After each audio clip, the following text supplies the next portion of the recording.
CNF Worldwide for nomads everywhere. We are here on the eastern shore of Maryland on a gorgeous autumn day with Judy Crow, who along with her husband Roy and her son Brandon are the founders, owners, operators of Crow Vineyards here in beautiful Kent County. How you doing today, Judy? I'm doing great. It's lovely today. Thanks for inviting us over here. I mean, we discovered you a couple of months ago. We were wandering around the eastern shore and found your winery and came in and had a great time.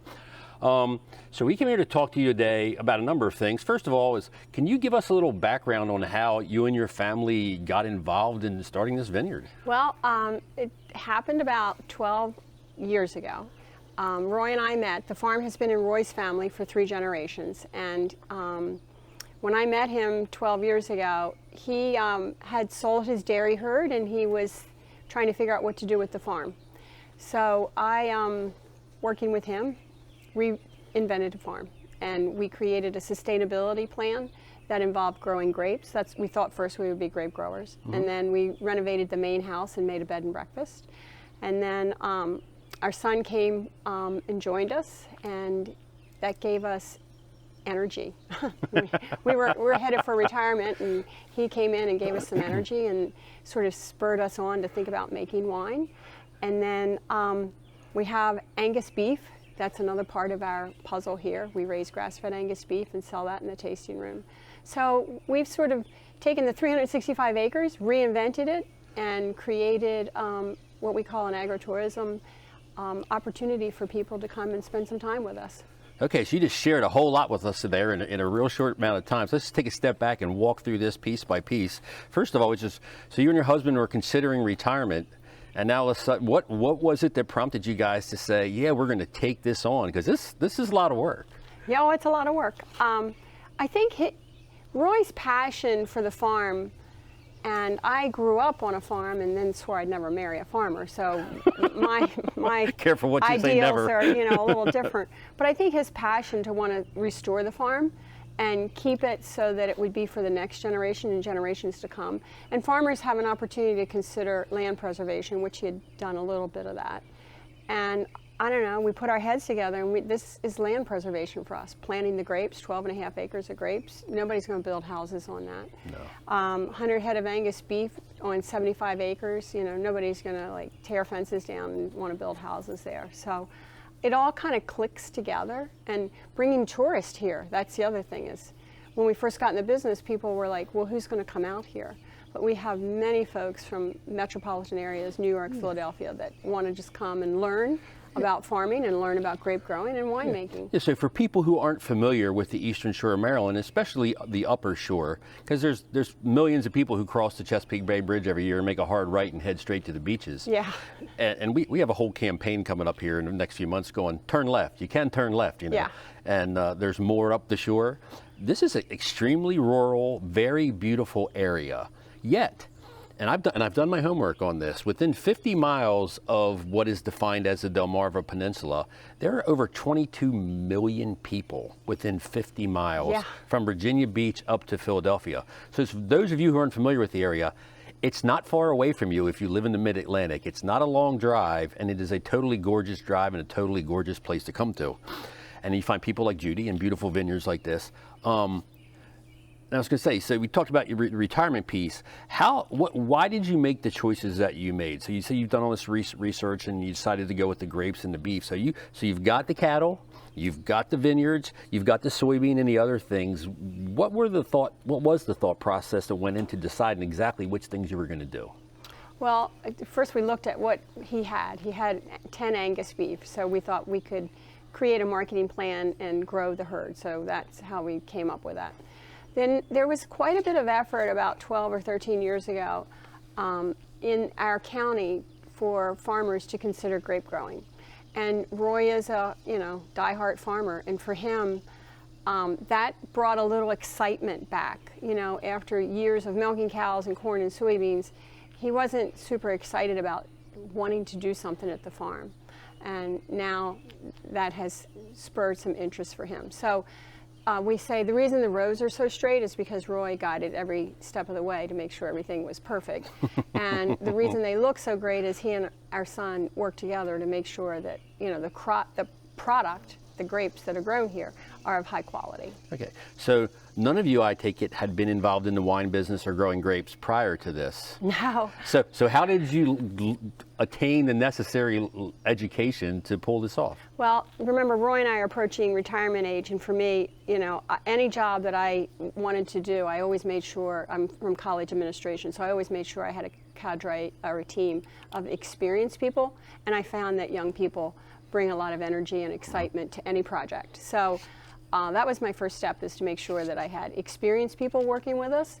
And Roy supported that idea. You know, he's like, I know I can probably plant the grapes and can nurture them, but I don't know anything about winemaking. So we hired a winemaker consultant at the very beginning. Mm-hmm. And he worked with our family for almost 8 years to help train us in understanding how to grow grapes and make quality wine. We did send our sons to California for some training at UC Davis, and they came back and they're like, I don't think we should have done that, because growing grapes in Maryland is really different than growing grapes in California. So then we became very active with the Maryland Wineries Association and the Maryland Grape Growers Association, and they have a wealth of information for you to help keep you going. So are you aware of like any significant differences in like the minerals and the soil on the eastern shore of Maryland versus what we'd find in Northern California or even in other parts of Maryland? You can't even make a comparison. One of the big problems or the differences that we have here on the East Coast is our humid. You know, like it's just very humid. And sometimes we have intermittent rains and too much rain and not enough rain. So those are things that we sort of have to work around. But, you know, I like to tell people Virginia has been growing grapes since Thomas Jefferson. Right. And Virginia has a great big wine industry there. And Maryland and Virginia aren't that different, except there's a line that says one side's Maryland, one side's Virginia. We have mountains, we have open areas, we have farmland. So if Virginia could do it and has done well with it, why can't Maryland? Right. So we just had to look at what grapes that we could grow that were conducive to the East Coast. And we had a lot of support from Long Island growers and Virginia growers in order to make our decisions. So you have found that other you know, winemakers, other vineyard owners have been very supportive, and you can reach out to them and they'll help you. Yeah. Everybody helps everybody. Okay. Yeah. So now you've learned about growing grapes and you've got this property and this is all taking shape. How long, for our people out there, because people romanticize winemaking. Everybody's like, oh, I would love to own a winery, and they picture you hosting parties and pouring wine for people and having this fabulous time, which I'm sure you do on many occasions. Yeah, we do that sometimes. But there's a lot of work involved. So from the time that you and Roy made a decision that you were going to plant the grapes and you were going to do this, how long was it before you bottled your first bottle of wine? Well, these grapes right here, the Vidal Blanc, they were the ones that we planted first. Acre and a half of Vidal Blanc and an acre and a half of Barbera. And after 2 years, we harvested the Vidal Blanc, and we made a sparkling Vidal Blanc, and we made a still Vidal Blanc. And we did very well with that, and started selling it. And people liked it, and it gave us confidence that, you know, we're going to be able to pull this off. Not many people started the gate with just 2 wines, one sparkling and one still, but we did it, and everybody seemed to be fine with it. Now we have 14 wines on our menu. So 2 questions then. How did it feel when you first started selling the wine and people started going, Judy and Roy, this is really good. Well, I'd like another bottle, please. Yeah, well, it starts with, believe it or not, if Judy and Roy and Brandon like it, and our winemaker likes it, probably somebody in the general public's going to like it. Right. So we can feel confident that we're able to sell it because we really like it. And it was pretty exciting though the first time somebody said, "Oh yeah, you know, we want to take a case of this home with us." The first case you sell, it's like Christmas. So you got your 2 wines. What was the process like? And if you could give us a little background in how you go from having the 2 wines to the whole 14, you know, wine that you have now. The process usually happens with winemaker working with the owners. So, and looking at our customers. So it's sales and marketing, looking at the customer, then working with the winemaker to create the wines. so this year coming up, we're looking at our portfolio, what we currently have in storage waiting to come into the tasting room, and what we have possibilities of making in the grapes that are coming in. So that's kind of how we do it. We just all work together. Michael has a couple of ideas that he's our winemaker now, and he has a couple ideas of new wines that he'd like to try. Every winemaker we've had has a couple ideas of new wines. So as owners, you kind of give them some freedom to create their new wines and hope that you're able to sell them. An example is we make an excellent Chardonnay, and our previous winemaker, Katrina North, wanted us to try an unoaked Chardonnay. And it's okay, but we're probably not going to make another unoaked Chardonnay because our oak Chardonnay is so well balanced and everybody loves it, and so the two are just sort of competing with each other in the menu. So we found that out by just working through it. But you allow your winemakers their own creativity and some experimentation? Yeah, to a certain degree, yeah, sure. So you've got the winery, you've got the Angus beef, you've got this gorgeous property, and you mentioned you also have a bed and breakfast here. So tell our listeners and viewers a little bit about that. Well, the bed and breakfast is built upon the concept of, in the main house, it's all family heirlooms, whether they're Roy's family or mine. And we serve a farm family breakfast. Everybody sits down together, and we literally put platters on the table, and everybody serves themselves. So it's family style. Family style, local. Right now today I'm canning tomatoes, so if I create something, I'll use our tomatoes, I use our squash, I use everything from the garden that we can in order to create the breakfast. And we use Langenfelder pork from one of our neighbors, Lockbriar Farms. I go there regularly and get local produce. Right. And so when people come here to visit the winery and sample your wines, you also mentioned that Angus beef finds its way into your kitchen here, so they can order some food here while they're tasting your wine? Yep, exactly. So what can we find on the menu? Well, I did a rotisserie tri-tip the other day and sliced it thin, and we put it on wraps. That's kind of cool. Sometimes if we have plenty of staff, we'll pull out the grill and we'll do burgers, but we only do that when we have a lot of staff because everybody wants a burger. Yeah. I like a burger, but I've been here before and I've had your wrap, and I'll tell people 2 thumbs up on the wraps. Yeah, thanks.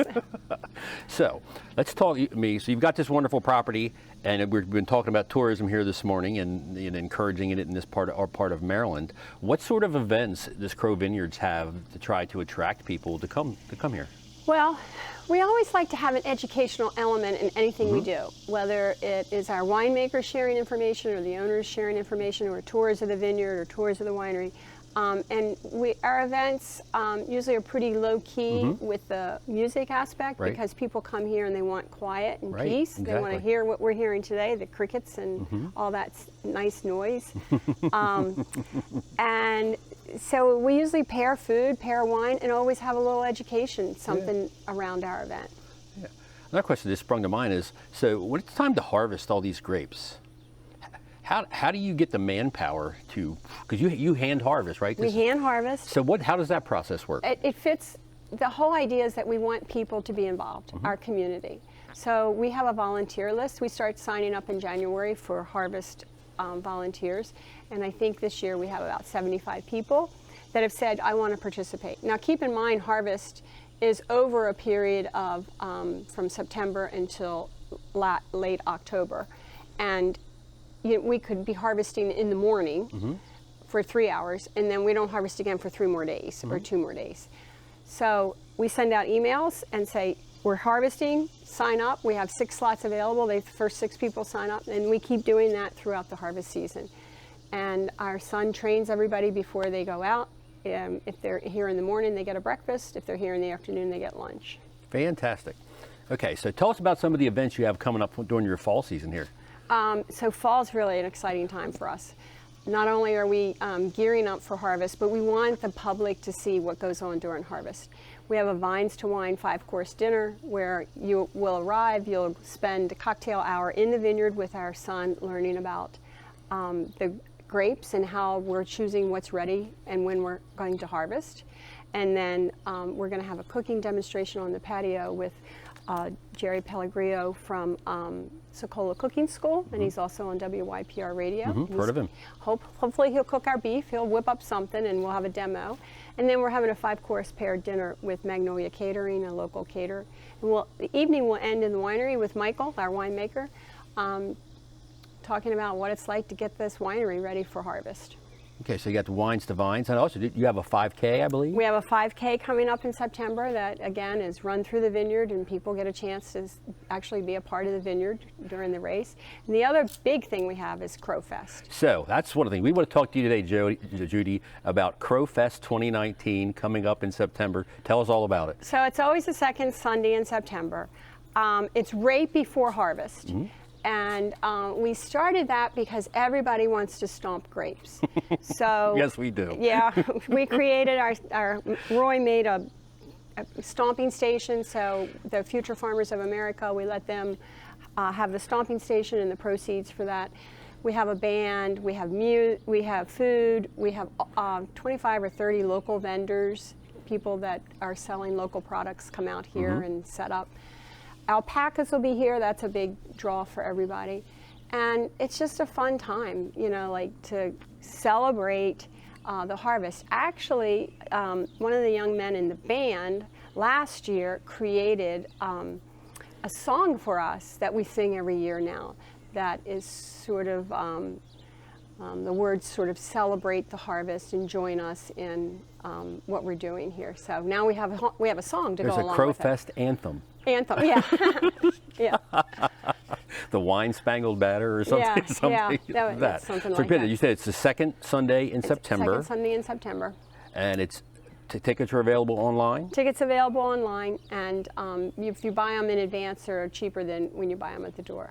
And we have a whole bunch of volunteers helping us for that. Our wine club members help us volunteer out here and get things going for that day. Well, talk to us for a minute about your wine club. How would somebody go about joining that?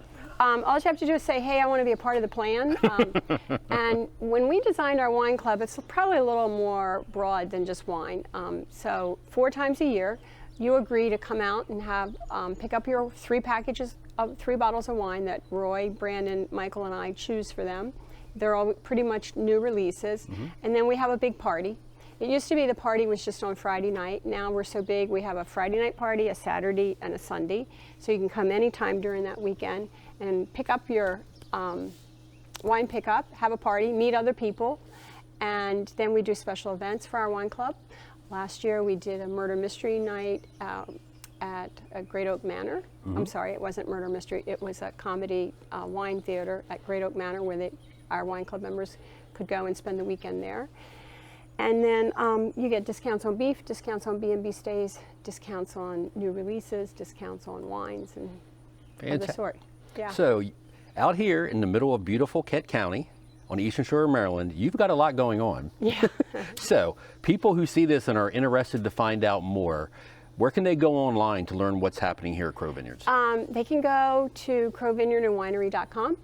And our website has sort of integrated all aspects of what we're doing out here. And you can learn about the bed and breakfast. You can see pictures of the rooms. You can learn about harvest. You can learn about all of the wines that we have available are also pictured online. And I guess I know this for a fact, you're already out there on social media with Facebook and Instagram, so they can go see some cool pictures and videos and stuff out there and find information about your events. Judy, thank you for taking the time to chat with us this morning. It's been a true pleasure. Well, thank Can't you. wait to have my next sample of your wines. Until next time, we're here with Judy Crow, Crow Vineyard and Winery on the eastern shore of Maryland in beautiful Kent County. Until next time, CNF on the road. Thank you. CNF Worldwide for nomads everywhere. This broadcast was produced by CNF Limited for nomads everywhere. The contents of this broadcast are the property of CNF Limited. All rights are reserved. For more information about CNF publications, contact us at 305-707-4024. Find us on the web at cnfltd.com.